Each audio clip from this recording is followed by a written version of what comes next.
Hey guys, Parker here, and welcome to, without a doubt, the longest content video I have ever made. So, I've beaten a lot of really hard levels. As a matter of fact, I've beaten a grand total of 50 insane and extreme demons, which is just So, to celebrate this sign that I play this game way too much for my own good, I decided it would be a good idea to go through all of them and rank them from worst to best. So, that's what this video is going to be. It's just going to be ranking every insane and extreme demon that I have beaten and that is rated. Now, a couple of disclaimers.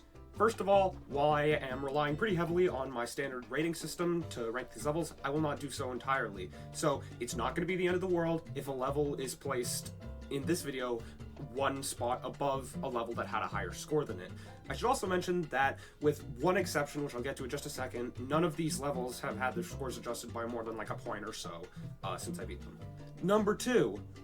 If you're wondering how I'm going to handle Doradura, considering I beat it twice and gave a different opinion on it both times, what I did is just take the two scores that the level received for gameplay, average them out, and then add it to the scores of the other four aspects, and just whatever that score adds up to, that's how I rated that's where I ranked the level. And number 3, and this is the most important part, this is all my opinion, okay? The last thing I want is for someone who watched this video to go and harass the creator of a level that I put in like the bottom 10 or 15 spots, because I'm not gonna have a lot of good things to say about the levels of that range. So, okay, this is all my opinion. This is all just for fun. And please don't be stupid. Don't harass these creators. I don't hate them as people. They just made a level I don't like. Okay? Okay. Also, I should probably mention that some of these some of the recordings are either put at like half or quarter speed because my time wasn't long enough to actually say all the things I wanted to say, or or it's taken from like a past recording because I was too lazy to actually get footage. So with all that said, let's start at the bottom, and yeah. At the very bottom of the list, to nobody's surprise, is Free Level. This is the only level on this entire list with an overall score below a 100 out of 500, which also makes it the only level to earn the accolade of absolute garbage. I abhor this level with a burning passion. Stay away from it at all costs. Please. At spot number 49, we have Ice Carbon Diablo X, and this is the part where I finally start having positive things to say about levels. Don't get me wrong, this level is still very bad, but some of the designs around the 40% region are actually pretty cool for 1.6. However, I cannot overlook the elephant in the room, that being this level's abysmal gameplay. I get it, it was 1.6, and most people didn't know how to make competently difficult gameplay, but come on, man. Next up, we have Heyo, and I just don't understand why I decided beating this level was a good idea. There's some cool designs here and there, but the gameplay is almost as bad as ICDX, and the song is, well, I won't touch on it. Just, this isn't a good idea to beat. Acropolis takes the number 47 spot due to being the first level on this list to get an enjoyment rating in the double digits. Don't get me wrong, I still don't like this level, but it's easily the best level so far gameplay-wise. Maybe that's just because I did a really stupid fluke on this level, but whatever the case may be, it wasn't that bad. I mean, it was bad, but not that bad. Up next on the chopping block, Future Vogue 2! I know I may sound excited, but I absolutely despise this level, mainly because it's the only level I've ever beaten where my reasoning for using the ULDM was because the level will not function properly if I don't. How do you mess that up? Sure, this level looks good, and sure, the song is good, but At spot number 45, we have Necropolis. I could say more about this level's gameplay, but the fact that I died over 100 times in the 66 to 73 region should just say enough. It looks alright, I guess, but it's mostly carried by the song. Next up is Blaster, and I need to get through this one quickly because otherwise I'm going to fall asleep. The decoration looks really nice, but this level is so boring that I can't help but put it in the bottom. Coach, wake up! What time is it? Oh, anyway. At number 43, the first extreme demon on the list, it's Bloodbath. I know this level is super important to the history of the game, but I'm just looking at level quality here, and the level itself is really, really not good. Well, at least the gameplay isn't good. The decoration is actually very strong for 1.9 standards, but the gameplay is just too bad for me to put this any higher than 43rd on the list. Math is up next, and similar to Bloodbath, the decoration is extremely good for the time, but the gameplay is not. As a matter of fact, despite this being marketed as a nerf version of Aftermath, everything 70% on is buffed in comparison to the original. This is currently tied with Red Rooms for the fourth lowest enjoyment rating I've ever given a level.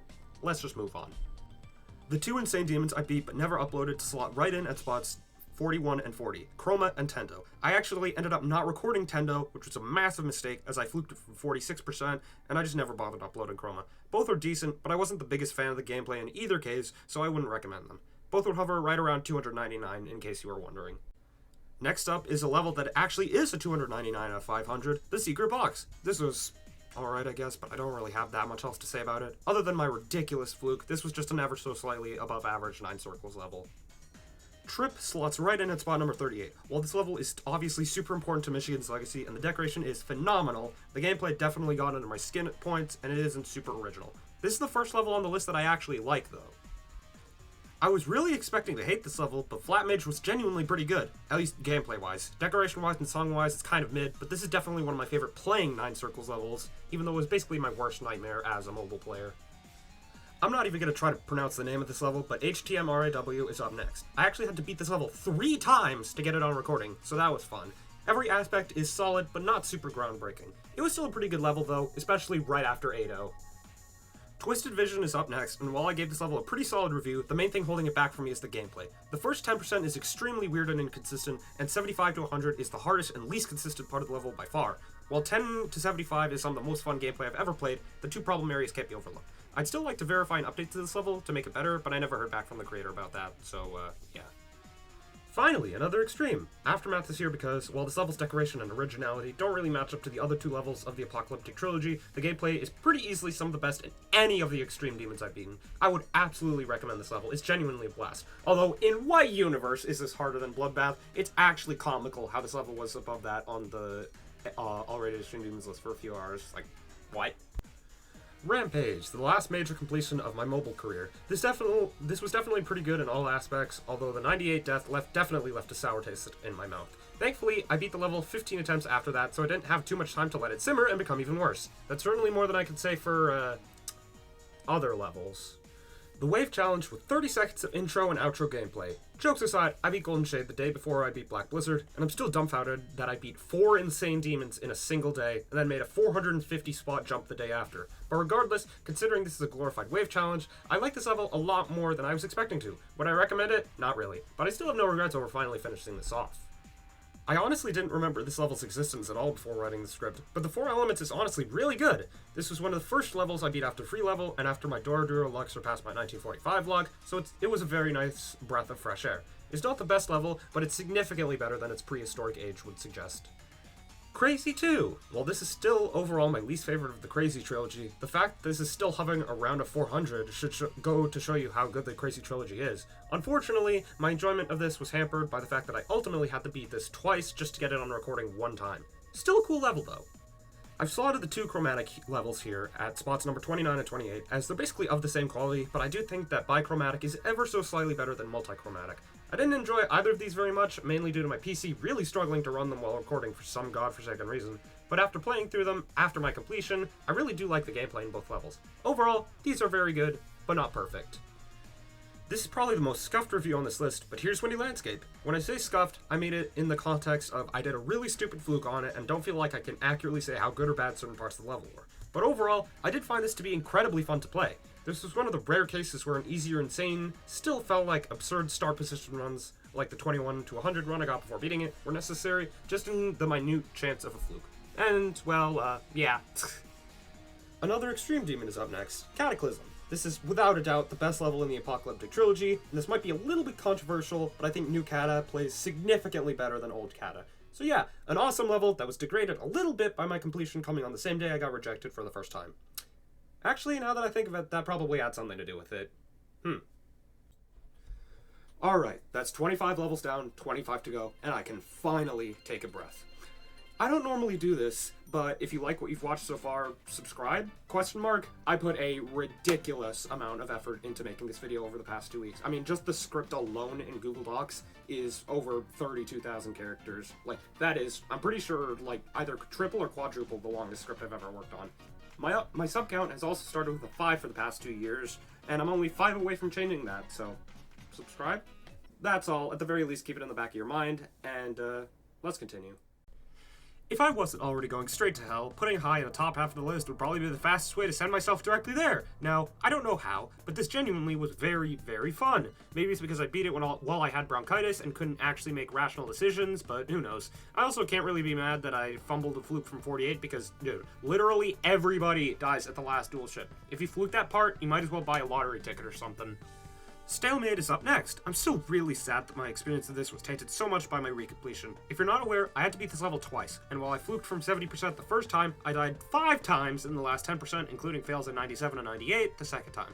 While I still really wish I had gotten more lucky on it, Stalemate is still one of my favorite classic Insane Demons. I feel really bad for disliking it.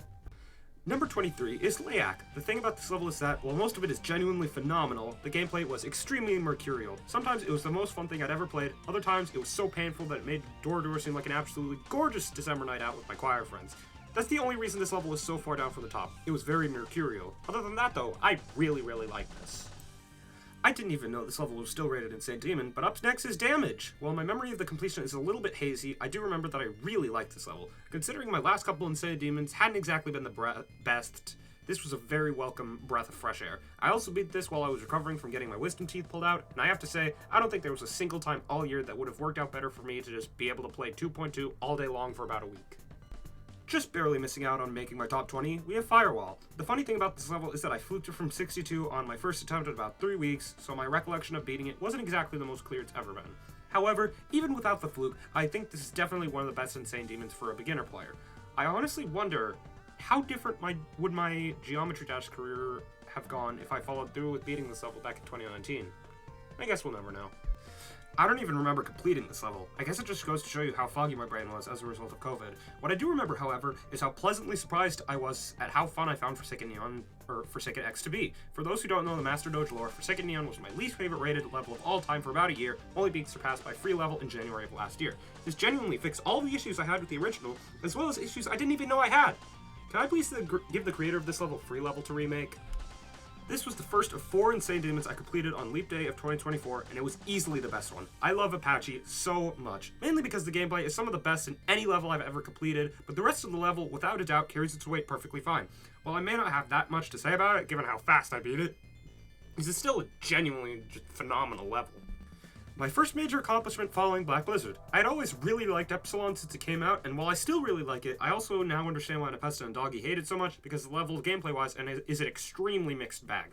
Thankfully, most of the mix is really high quality. This was also the first time I realized just how much skill I had gained from doing Black Blizzard. Doing this is the second hardest in less than 3,000 attempts. And by the way, all of Nepesta, Doggy, and Technical had higher attempt counts than me. It's absolutely ridiculous. At spot number 17 is the level that started my push to improve at this game in the first place, 1929. I still hold this level very close to my heart, even though it's a far cry from being anywhere near the top of my heart list nowadays. It's funny how this was kind of reverse Doradura for a while. This was the only Insane Demon powered to Magma Bound where I never died in the last 10%, while Doradura is my only Extreme Demon completion to see me die in the last 10%. Yes, even with the extremely chokeable endings of Sunset Sandstorm, Bloodbath, Black Blizzard, and the list just keeps going. The only extreme that doesn't fit that description is Epsilon, but it's kind of hard to die at the last 10% of that when the last 10% is all end screen. How do I even begin to introduce a level like Thanatophobia? I mean, it's Thanatophobia. Jokes aside, I really like this. All the gameplay flowed really well, and the decoration and theming is genuinely some of the best I've ever seen for a level. I also didn't really have any time at all to get mad at this level, since I beat it in just over 800 attempts, and my worst fail came exactly 2 attempts before my completion. Just barely entering the top 15 is the most difficult memory level I've beaten that I can consider good, Mastermind. Given how I'm typically really bad at memory adjacent levels, which I'm hoping to fix by beating maybe possibly think is my next extreme, twitch.tv/masterdoge987 when that does happen, I was not expecting a lot coming into this level, and I was pleasantly surprised when it ended up being an absolute blast. This was also the last really difficult thing I beat for 3 months, and while I was embarrassed to go that long with basically nothing, the fact that I finished Doradura in less than a month after beating something hard again makes it feel a little less disappointing.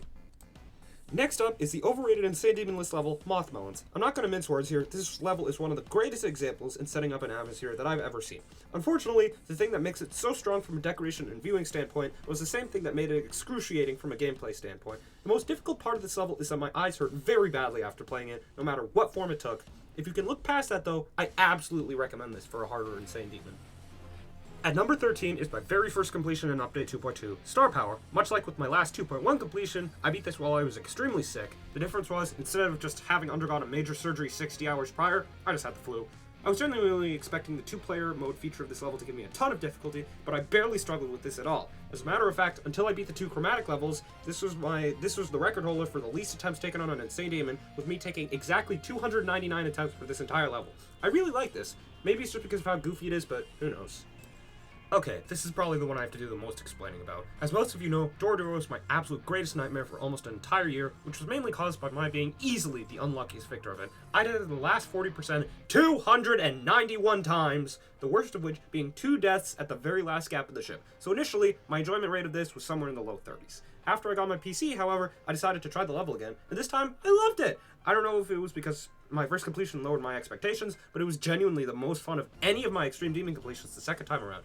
Not only was it more fun, but it actually felt like 2.2 physics changes fixed a lot of the bugs of the gameplay, and given how a lot of the bugs resided around the 60 to 70 region, I was very, very happy. Nowadays, I feel absolutely no shame in recommending Door to beginner extreme grinders. It's definitely one of the best easy extremes in the entire game.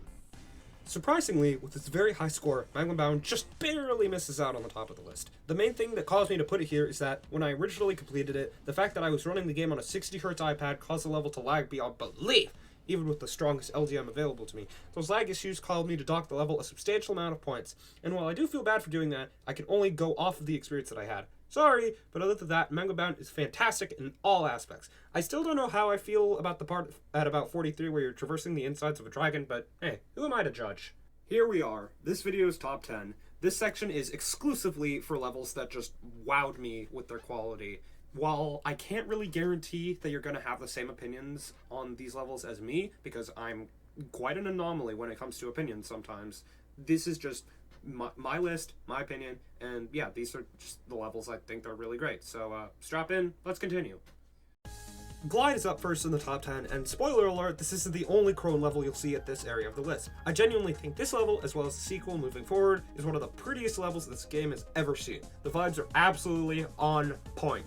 The gameplay is nearly as good. While I can't deny that the pre-drop became a bit of a slog having to do it over and over again, the rest of the level was incredibly fun, and the song and sync really just elevated the experience even further. Also, I unironically got lucky with this level. I only died in the post-drop 7 times, and while the worst of those was at the very last obstacle that it's reasonable to die at 89, that didn't impact my opinion on it too much. It's easily one of the best levels I've ever beaten. I'm gonna be honest with you, I completely forgot this level was a thing before I started writing this script, but I honestly regret forgetting about it because Ballistic was genuinely super fun.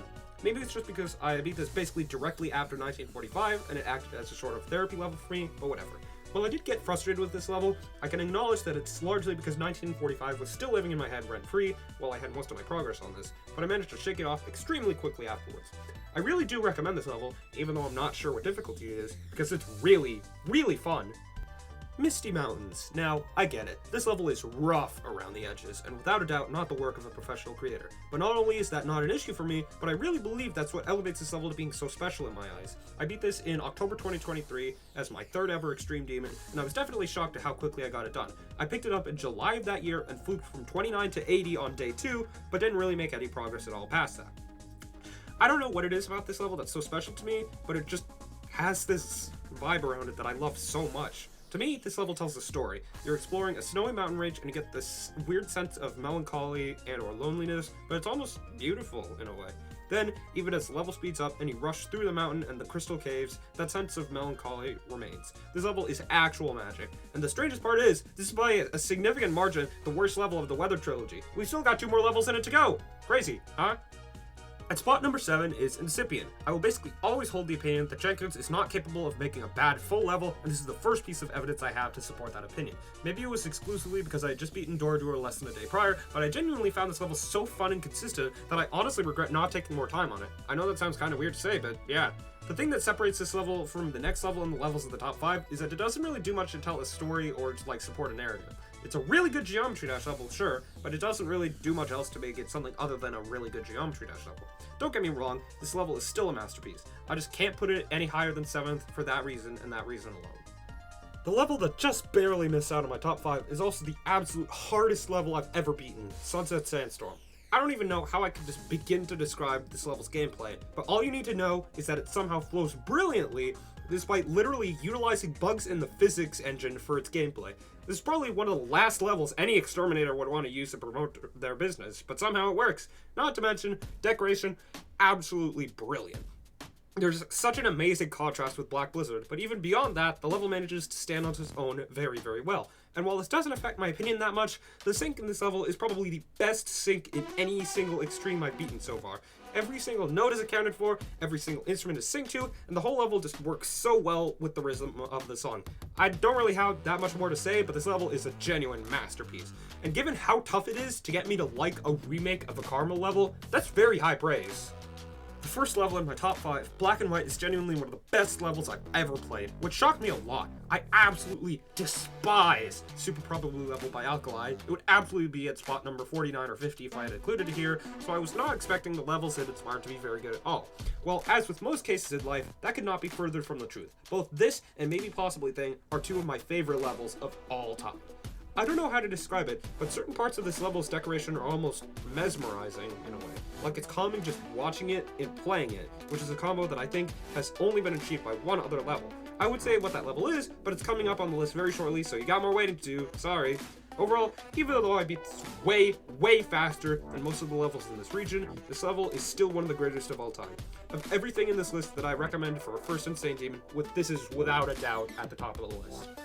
By far the oldest completion of my top 10, I beat Crazy 3 as my new hardest well over 2 years ago and enjoyed every single second of it. I'm not exaggerating when I say that the Crazy series is one of the best examples of a level series setting up a narrative, and while the narrative is completely all over the place, like the song Hey Soul Sister, it somehow works? Not to mention, the gameplay is just incredible. I do not know how I like this level's gameplay so much, but even when I was struggling mentally on this level, it was an absolute blast to play, which is more than I could say for other levels. Overall, while I definitely have the least to say about this out of any level in my top 5, this level is absolutely phenomenal.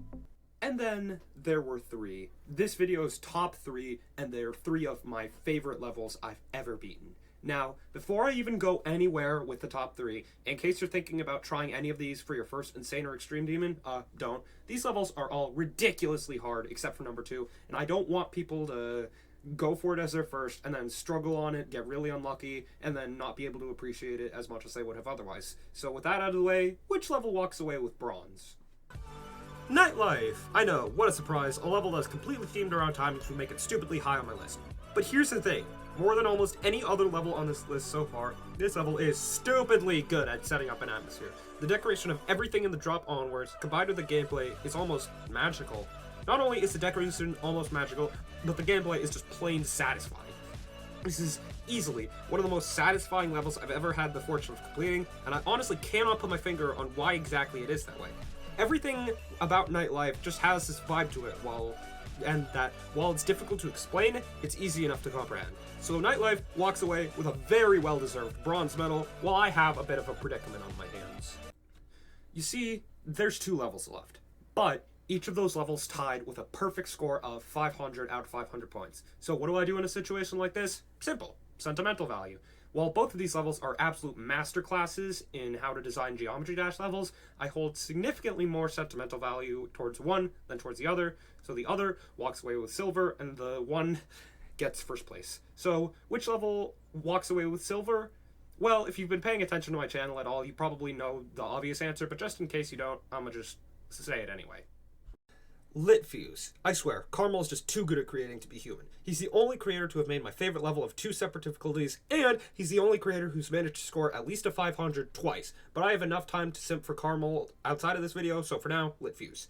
For being a level made so early in the era of Update 2.0, Lit Fuse is genuinely a masterpiece. My only real complaint with this level right off the bat is that the pre-drop can be a little bit boring sometimes, but I understand that, because it's clear that Carmel's vision for the level involved the pre-drop being not the most engaging thing in the world.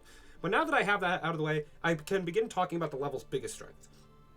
Someone in the television world once said that he believed great television came from 2 opposing ideas colliding. While it was obvious he was talking about television, this also applies to Geometry Dash as well. How does it apply to this level? Well, at 57%, the climax of this level kicks into play. The music is at its most chaotic, the effects are at their absolute peak, and the gameplay is way faster than any other gameplay segment has been before. Even though I'd already made significant progress on Black Blizzard when I beat this level still got my nerves going big time. It's so intense, but even in that intensity, there's this strange sense of calm, like everything's gonna be okay. and that contrast between calm and intense creates genuine magic. So, if Lit Fuse goes home with silver, what goes home with gold? What could possibly be better? Well, here we finally are. Black Blizzard. My history with Black Blizzard is a long one, but to sum it up, the day Carball verified this level, when 9-year-old me went to bed for the night, he dreamed about beating Black Blizzard. The level remained in my conscious for over 6 years until October 2023, when I switched from an iPad to a gaming supercomputer basically, and only 5 months later, my dream finally became a reality. Aside from being the largest dump in difficulty I had ever and probably will ever make, this level is without a doubt the best extreme demon in all of Geometry Dash. Much like Lit Fuse, the atmosphere this level creates is genuinely magic, but in a different way. When you first start playing Geometry Dash, you probably think to yourself, how did they do that? Every time you watch a video of someone beating an extreme demon. And I was no different, but Black Blizzard managed to invoke a reaction out of me that had never been invoked before. While lots of levels made me think that 5-word phrase from a playing perspective, Black Blizzard made me think that from a creating perspective. The two parts that stood out were everything to the title screen and the duel. First, the first cube had some insanely cool slope block design that I didn't even know was possible to make. The snowfall in the background also enticed me, and I remember wondering how such a thing was even feasible in the editor. Then, the second cube had some of the coolest gameplay and background effects I'd ever seen at that point, and the effects on the orbs were really cool. But absolutely nothing in Geometry Dash will ever compare to the first time I saw the duel part. I don't know what it is about the duel part that's so captivating, but I was floored when I first saw it. Everything about the part, the opposing mountains in the background, the flurry of jet black snow, and the most chaotic gameplay of the level speeding by created an atmosphere that genuinely blew my mind. I don't even know how to properly describe the way this level attracted me at such a young age, but it did, and it still attracts me just as much now. This is without a doubt my favorite extreme demon in the entire game, and it will likely stay such until the day I die. While it may not be my hardest anymore, Black Blizzard will always, and I mean always, have a special place in my heart. Oh, Jesus Christ, there we have it. My honest opinions on every insane and extreme demon that I've ever beaten. While I don't know if I'm going to do another one of these again in the future, given how many more levels I plan on beating, I could be convinced to do a tier list for like 50 or 100 or maybe even 200 extremes if I get to that point. But, yeah, I think it's finally time to end this absolute monster of a video. So, yeah, if you like the video, I guess, and subscribe, and I'll catch you in the next one. Bye!